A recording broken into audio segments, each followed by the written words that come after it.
What's up, y'all? It's Steven at Gutter Pop Comics in Buffalo, New York, 1421 Hertel Avenue. It is about 9:30 on Tuesday, April 5th, 2022, the night before New Comic Book Day. So happy New Comic Book Day, y'all. Each week we go through the week's new releases to show off what we've got going on for our regulars and our mail order customers. We update our website, gutterpopcomics.com, about a week after we post this video. On Saturday, April 16th, 2022, we will have Jim Rugg and Nate Garcia signing their comics, hanging out from 11 to 3. And then we will be at Dnipro in Buffalo, the Ukrainian Center, later that night as part of a benefit for the humanitarian aid in Ukraine. So that is also that is being put on by Revolution Gallery next door, and there's going to be a bunch of bands and vendors trying to raise some money for what's going on over there. So we update our website about a week after we post this video. And we do that so our regulars and our mail order customers get first dibs. This is always going to be here. Some local folks made this, so pretty cool. All of our inventory, thousands of comics and graphic novels, is on the website. But currently, the best way to check out everything is, or like to make sure that you get a copy, is to check out our social media or show up bright and early at 11 a.m. So in addition to being psyched about having the new Nate Garcia comic in store, I also have to take a very brief moment to mention that we will have Jim Rugg and Nate Garcia signing in store Saturday, April 16th from 11 to 3. So please come on down if that is still in the cards, like if that is still in the future and not like the distant past when you're watching this. So Nate is just such a talented cartoonist. Stuff is so weird and surreal, and I love looking at his drawings. I believe this was published as some sort of kind of like hack Instagram thing. So, sellout Instagram. Pardon me. I misspoke. But we also got Nate's very excellent Alonzo Sneak comic back in stock too. So, yeah, very, very funny and surreal and just odd. But I love looking at the drawings. Ooh la la. So yeah, psyched to have those in the store. Not a ton of small press stuff. So we were at Rice, the Rochester Independent Indie Comics Expo. We were tabling this last weekend, and we got to buy some stuff from some folks. And I was totally unfamiliar with like anyone in this. I think they were from Brooklyn. This is Cowlick #1, and it's sort of like just like comics and illustrations and stuff. But yeah, there were like a lot of folks in here that I just did not know. So very, very happy to get something like this. Maybe they got like a little scene going or something. But yeah, no. Wish I could have been there. Andrew Burgess was tabling for us, and he had his comic there. So this is not new, but our friends at the Beguiling in Toronto recommended we carry this. And this is, so the cartoonist, it's like psycho.inc or whatever. So I think this is all original work. This was maybe like, like an online comic but it's collected. So we're selling it in like a $45 bundle, so you get both volumes that are beautifully printed. Like they feel really great. They're like on some sort of like newsprint or approximation, and then it's also got this like cool little illustration joint. But very beautiful and cool. And then they also did, which I will most likely mention in the manga section, they also did like a Yuri on Ice fan comic.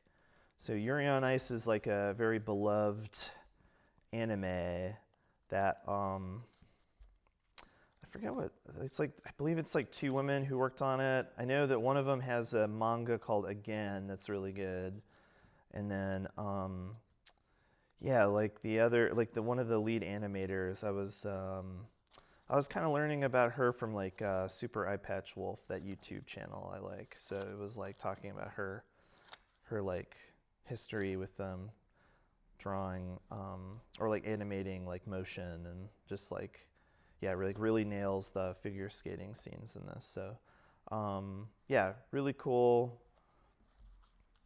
Oh, sorry, I started talking about the Yuri on Ice thing, but this is like a little fan, you know, like a little just illustration zine. But yeah, it was cool to get these in, so very psyched to get that going. But yeah, not a ton of small press stuff, but hopefully we'll be adding more as the week goes on. So I guess I met Rosario Dawson at a Heroes Con, and I kind of put my foot in my mouth. She came up to like the table I was I was like at the convention behind the table for JP Kuvert and I's 1% Press imprint. And yeah, like this is like maybe 2005 or something, or so. Anyway, so she comes up to the table and is like, hey, like,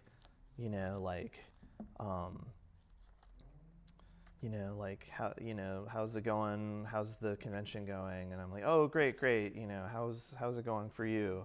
She's like, oh, good. I'm just like really tired or whatever. I'm like, oh, cool. Are you like tabling, or are you like, like what's the deal? And then she kind of like looked at me, and then she's like, oh yeah, I'm here. I'm promoting Clerks 2.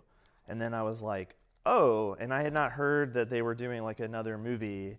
And they had made like Clerks comics in the past. Like I believe Jim Mahfood did the first run of it at least that's what I was aware of. So I thought like, I thought they were doing like a Clerks sequel in comic form. So I was like, oh, are you like writing it or drawing it, or like how are you, like what's the deal? And then she like looked at me and like kind of like squinted her eyes a little bit and was like, I'm starring in it. And I was like, starring? Like what are you talking about? But it didn't even occur to me that she would be like in the like there would be a movie for Clerks, the movie Clerks in 2000 whatever 5, let alone like that she would be like starring in it. But at this point, I mean, she was kind of just known for, I mean, I knew her from Kids, like that like really rough film, and that movie Sin City, where she's like kind of decked out and has like Uzis and stuff. So it's like, she was like very cool and just like came up in like a very unassuming, like my memory is bad. I mean, I don't know what she was actually, she was just like in casual, human attire. My memory is like maybe a polo and some jeans or something. But yeah, so I got to meet Rosario Dawson, I guess. But yeah, I remember somebody kind of running up to me after and going like, oh, dude, what was it like meeting Rosario Dawson? Was she cool? And I was like, what? Totally blew it. So this came in damaged. This is the annotated Sandman, and it is very expensive, and our copy came in with like a crushed corner, and we didn't really know it was going to be black and white, and we're not going to reorder it just for a multitude of reasons. Like, everyone's excited about the new Sandman movie or whatever TV show, but we've been selling a lot of like the trades, but we haven't really been selling all of this like really like deep fan stuff, you know, like stuff for like the hardcore, like, you know what I mean? Like people who are into Sandman, like we're just not like, nobody's coming in asking for like this annotated Sandman thing.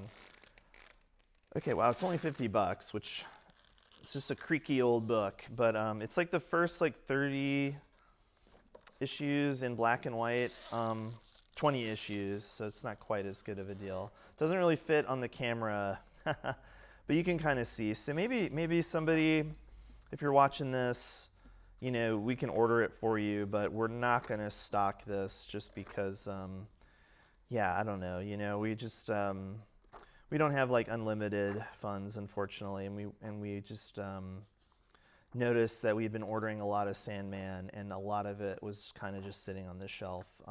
Again, the trades are really moving because people are trying to read it before the show comes out for the first time. But like as far as like the old, you know, like your Sandman fans, like nobody seems to be coming in to like get the new deluxe hardcovers or anything like that. Wow, listen how squeaky that is. That is insane. That's almost like, it's not like a deal breaker, but that is a weird thing. And then the last thing I have, which is for some reason out of reach, they reissued this this Death hardcover. So this is this the Chris Bachalo stuff? Okay, so it's a bunch of stuff. So reprints, like, yeah, like the High Cost of Living, The Time of Your Life, and then a couple Sandman issues that she was like featured in. So it's like a cool, like, just like a nice hardcover featuring like all of the Death stories in Sandman and the miniseries, like the Death miniseries stuff. So that is all of the like the graphic novels. New Chainsaw Man, Volume 10 out this week.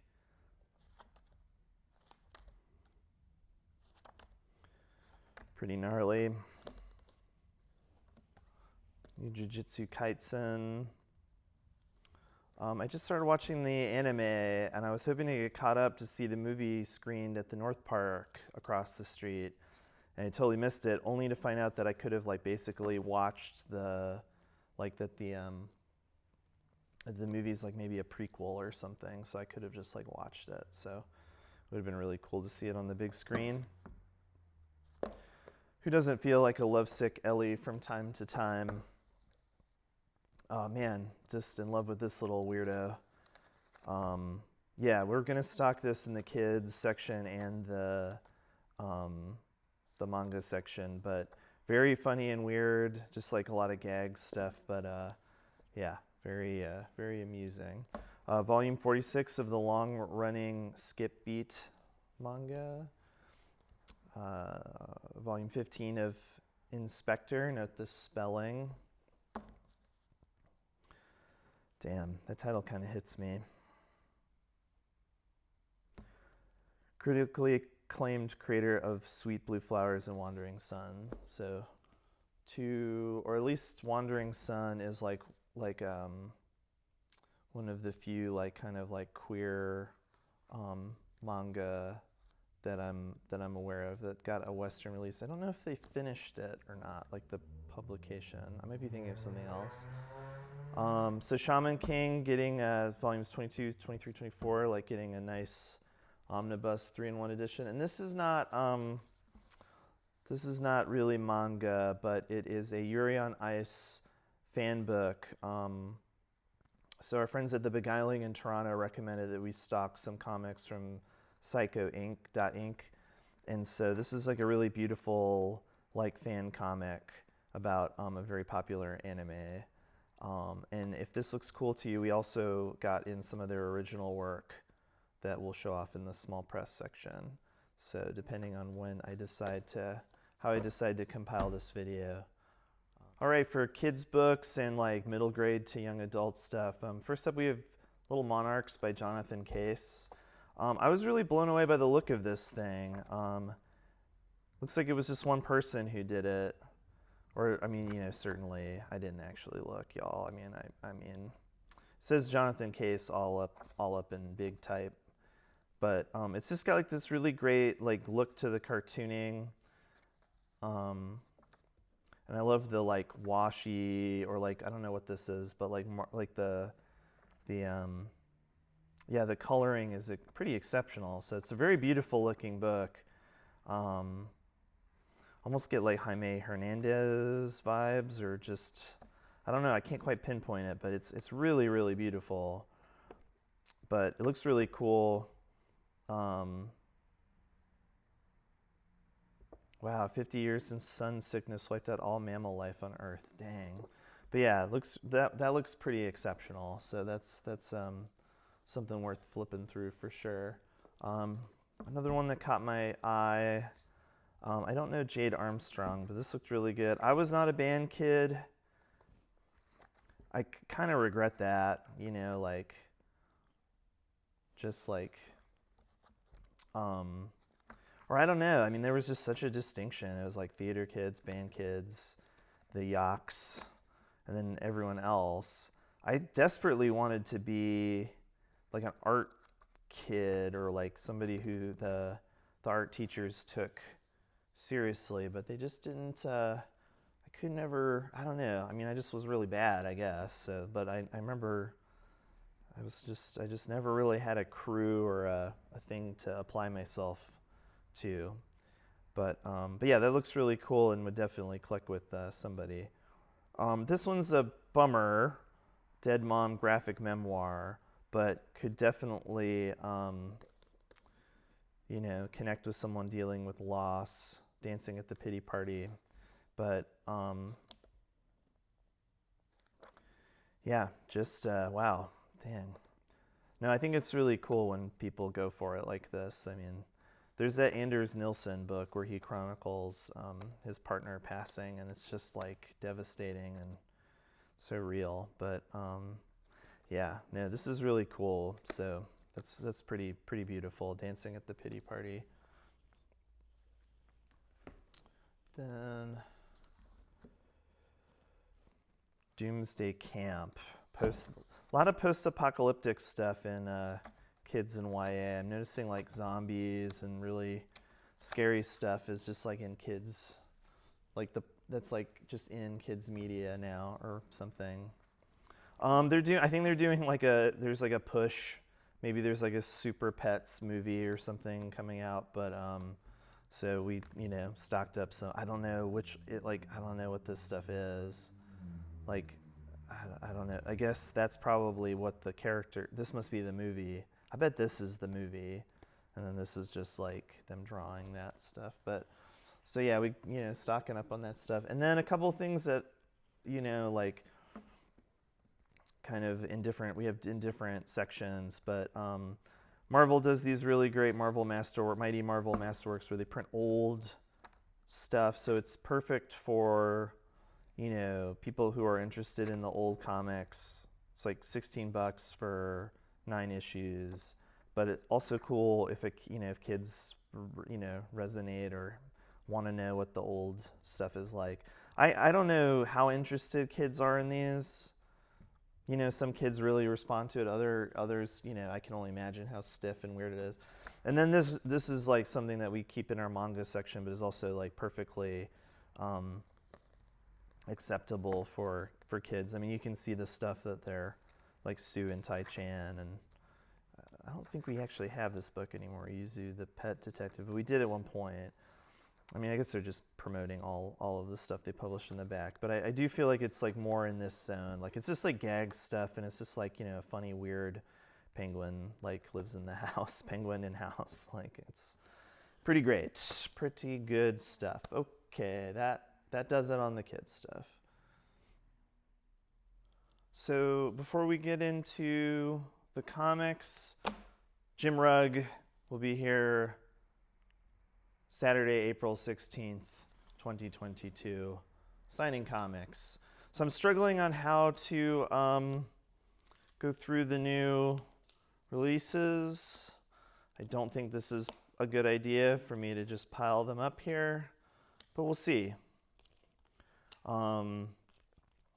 In the past, I've just been like highlighting a few. This is old, but it got delayed because there's like a record, it's like a how do you call that? A flexi disc inside. So that's why it's $25, but it just came out this week. So yeah, I really don't know. It's like, this is Devil's Reign. See, now it's like starting to pile up too much to where it's not gonna fit on the screen. I'll go a little farther. So yeah, you know, I had customers say like, oh, like I would really love it if you just showed off everything in the video because I don't use Instagram. Okay, we gotta like move these over. But yeah, so I really don't know the best way to do this. Beep boop. Oh, that's my what could that be that's funny? It's just the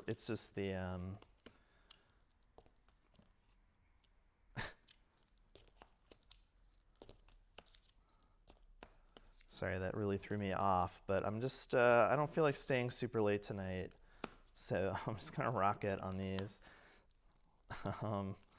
People asking about the spider punk today.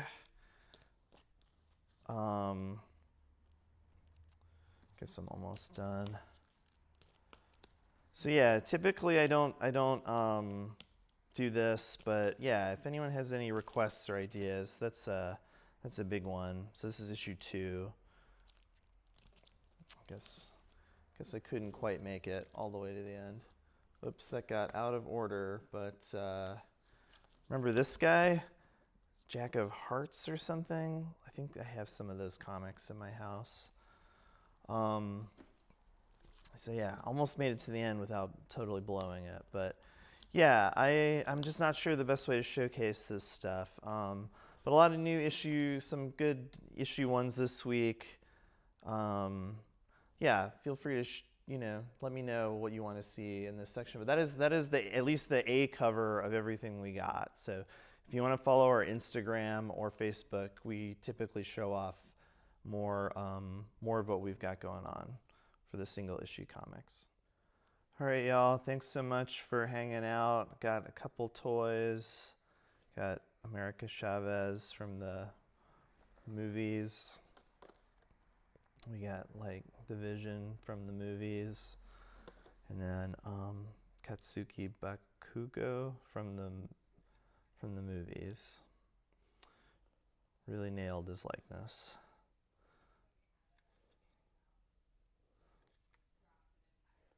All right, thanks so much, y'all.